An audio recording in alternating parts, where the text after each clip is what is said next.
হরে কৃষ্ণ। ওম অজ্ঞানতিমিরান্ধস্য জ্ঞানাঞ্জনশলাকয়া চক্ষুরুন্মিলিতং যেন তস্मै শ্রী গুরুবে নমঃ। হরে কৃষ্ণ। আজকের আলোচ্য বিষয় অলৌকিক।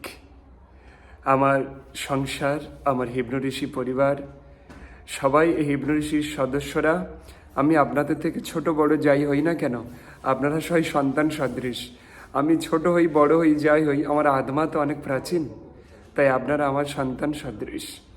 তাই এখানে আজকে একটা বিশেষ তথ্য দিতে এসেছি, যে তথ্য হচ্ছে outer body, middle body and inner body. আমাদের বডি কিন্তু তিনটে। আপনারা শুনলে অবাক হয়ে যাবেন।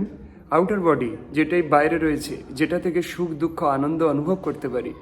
এরপর মিডিল বডি, মিডিল বডি যেটা প্রেতেদের আছে। আর তারপর আরেকটা বডি হচ্ছে ইনার বডি, যে ইনার বডি অনলি দেবতাদের আছে। এখন এই তিনটে বডিকে যখন আপনি ব্যালেন্স আনবেন, সেটার নাম চক্র ব্যালেন্স। আমাদের যে চক্র ব্যালেন্স আমরা করি, ওটা রিয়েল চক্র ব্যালেন্স নয়। আমরা সেভেন চক্রকে ব্যালেন্স করি। মাথা একটা চক্র হচ্ছে ক্রাউন চক্র, পিটুইটারি গ্ল্যান্ড, বিশুদ্ধি চক্র, আজ্ঞা চক্র, বিশুদ্ধি চক্র। আমাদের হৃদয়ে আছে হার্ট চক্র বা অনাহুত চক্র। তারপর আমাদের আপার অ্যাবডোমেন অর্থাৎ সোলার প্লেক্সাস, সৌরচক্র, মণিপুরম। তারপর লয়ার অ্যাবডোমেন আমাদের স্বাধিষ্ঠান অর্থাৎ মাইন্ড চক্র। আর মূলাধারা, এ হচ্ছে আমাদের কুণ্ডলিনী স্থান। এখন আমাদের আউটার বডিতে এই যে সাতটা সেভেন চাক্রাস আছে, সেভেন্স গ্ল্যান্ড, এইটা কিন্তু আমাদের যে মিডিল বডি, মিডিল বডিতেও সাতটা আছে। এবং আমাদের যে ইনার বডি, ইনার বডিতেও সাতটা আছে। আমরা যদি শুধুমাত্র আমাদের আউটার বডির এই সেভেন চাক্রাকে হিলিং করি, এতে কিছুই লাভ নেই।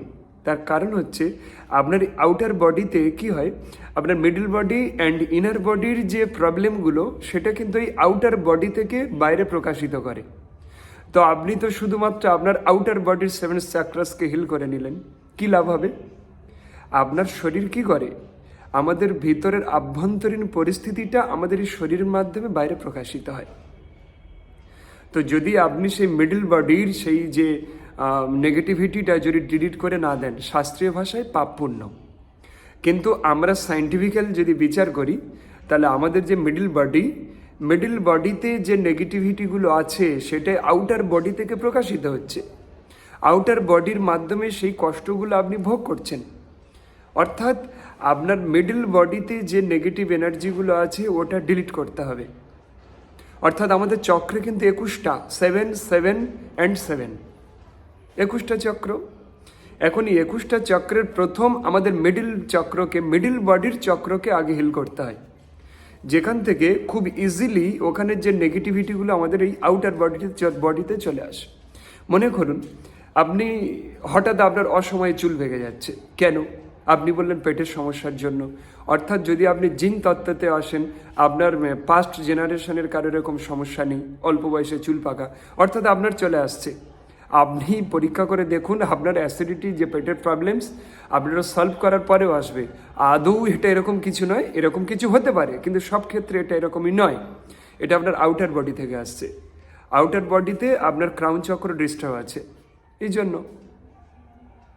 এবার আপনি মনে করুন আপনার হার্টের প্রবলেম আসছে, আপনার এই আউটার বডিকে আপনি হিল করেছেন, আউটার বডি আপনার হার্ট চক্র হিল করেছেন, কিন্তু হিল করার পরেও তো সেই হার্ট প্রবলেম যাচ্ছে না, মেডিকেল ট্রিটমেন্ট করেও হচ্ছেন। এর মানে আপনার মিডল বডিতে এই প্রবলেম আছে। মিডল বডির যে হার্ট চক্র, ওই চক্র ডিস্টার্ব, বা ইনার বডিতে যে হার্ট চক্র, সেই চক্র ডিস্টার্ব, ওটা চলে আসছে। ঠিক শুঁয়োপোকার মতো। শুঁয়োপোকা যখন একটা পাতা থেকে আরেকটা পাতাতে যায়, তার শরীরে অর্ধাংশ কিন্তু একটা পাতাতে থাকে, আর অর্ধাংশ আরেকটা পাতাতে থাকে। অর্থাৎ এই পাতা আর ওই পাতা, দুটো পাতার উপর নির্ভর করেও থাকে। তেমনি আমরা কিন্তু আমাদের এই আউটার বডির উপর নির্ভর করে বেঁচে নেই, এটা আপনার ভুল ধারণা। আমরা তিনটে বডির উপরে ভর করে বেঁচে আছি, আর তিনটে বডিরই ভালো মন্দ সব এই বডিতে ভোগ করতে হয়। শাস্ত্রীয় সিদ্ধান্তে গেলে পাপ, কুড, বীজ, ফলনমুখ এবং অপ্রারব্ধ। কুড, বীজ, ফলনমুখ এবং অপ্রারব্ধ, এই 4 প্রকার পাপের ফল আছে, পাপ কর্ম আছে। সেগুলো ধীরে ধীরে আমাদের আউটার বডি থেকে প্রকাশিত হয়, যার জন্য আমাদের এই দুঃখ যন্ত্রণা ভোগ করি। তো আমাদের একটা বিশেষ সিস্টেম আমরা এগিয়ে চলেছি, যে সিস্টেমের মাধ্যমে একটা ব্যক্তির এই 21 চাক্রাসকে আমরা হিল করব বিশেষ পদ্ধতিতে। এটা 1 মাস চলবে এবং 1 মাস নয়, 21 দিনে কমপ্লিট হবে। আমরা এই হিলিংয়ের মাধ্যমে ওর past, present and future all negativity release করে দেবো। হ্যাঁ, রিলিজ ইয়োর অল নেগেটিভিটি। হ্যাঁ, 3 bodies, outer, middle and inner. Past and future astral travels করিয়ে দিয়ে আপনার পাস্ট লাইফ রিগ্রেশন করিয়ে দেবো। পাস্ট লাইফে গিয়ে আপনার ইনার বডিতে যেতে গেলে পাস্ট লাইফে যেতে হবে। আউটার বডিতে অ্যাকচুয়ালি এই শরীরের মাধ্যমে একটু অতীতে নিয়ে গেলে, 2-3 বছর পাস্টে নিয়ে গেলে মিডিল বডিতে নিয়ে যাওয়া যায়, মিডিল বডির নেগেটিভিটিটা রিলিজ করে দেওয়া যায়। কিন্তু ইনার বডি যেটা, ইনার বডির নেগেটিভিটি রিলিজ করার জন্য কিন্তু আপনাকে পাস্ট লাইফ রিগ্রেশন শিখতে হয়। পাস্ট লাইফ, আমার ইনার লাইফ কোর্স চলছে, এখন 96 জন আছে। পাস্ট লাইফ রিগ্রেশন সবাইকে করিয়ে দিয়েছি। ওখানে অল নেগেটিভিটি রিলিজ করে দিয়েছি, অল ডিলিট করে দিয়েছি। এখন এই সিস্টেমটা করানো হবে, প্লাস একটা অ্যাড করা হবে ইনার ইঞ্জিনিয়ারিংয়ের বা ইনার লাইফের একটা টপিক এখানে আমি অ্যাড করব। সেটা হচ্ছে আমাদের ফিউচার লাইফে গিয়ে কোনো প্রবলেম আছে, কোনো নেগেটিভিটি, কোনো অ্যাক্সিডেন্ট, কোনো ডিস্টার্ব, সেটা নিজে দেখে নিয়ে সেটা ডিলিট করে দিয়ে ওখানে কিছু পজিটিভিটি বসিয়ে দেয়া।